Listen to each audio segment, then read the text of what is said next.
We have difficult news, everybody. The United States is expected to be drowning in debt.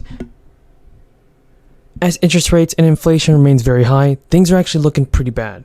But first, if you would like a free $75 Amazon gift card, all you gotta do is enter this code right here on the Amazon checkout aisle. I just want to say thank you for your support, everybody, and thank you for watching my videos.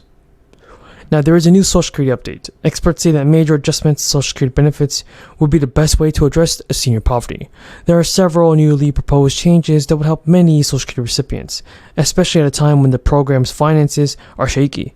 The U.S. retirement system is actually sprawling complex. It's a so-called three-leg stool of Social Security payments, a workplace savings plan, and an individual wealth. But is the system falling short in the primary goal of achieving a secure system for retirement of Americans?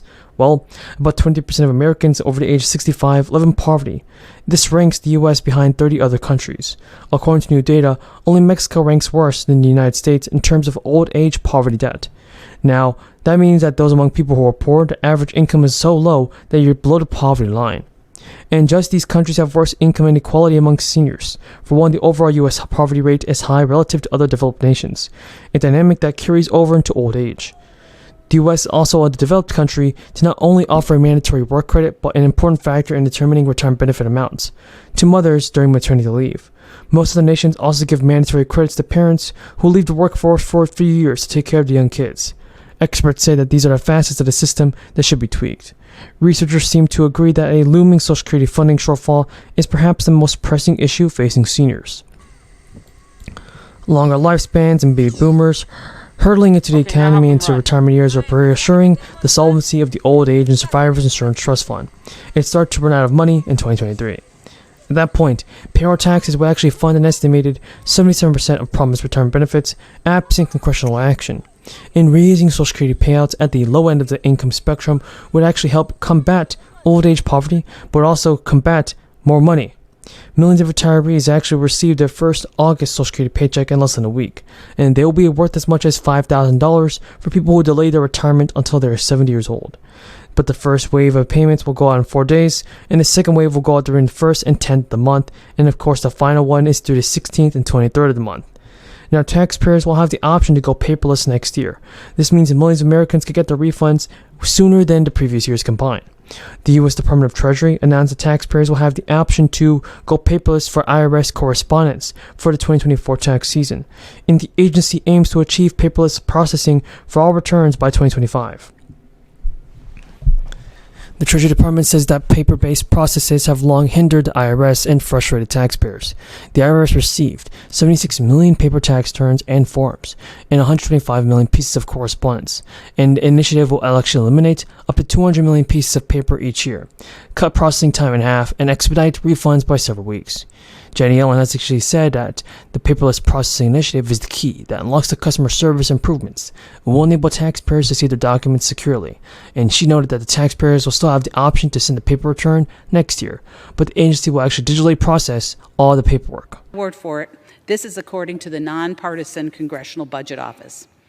And what do Americans get in return? $3 billion in grants to promote climate justice, $7.5 billion for wealthy families to purchase their next Tesla.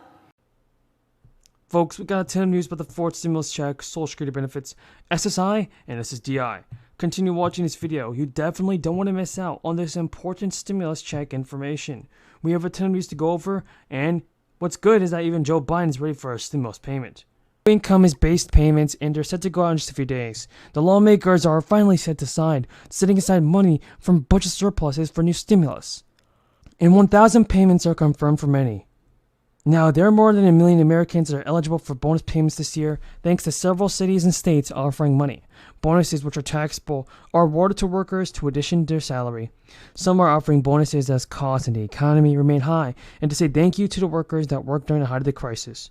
For those in the market for a job, some places may offer what is called a sign-on bonus to lure in some workers. Now, households will start getting checks worth between $400 and $1,000 in just weeks under a $30 million premium pay program. A premium pay program that will benefit those that are in need of stimulus. The Connecticut State Legislature overwhelmingly voted to increase the state's premium pay program by $75 million as part of the House bill.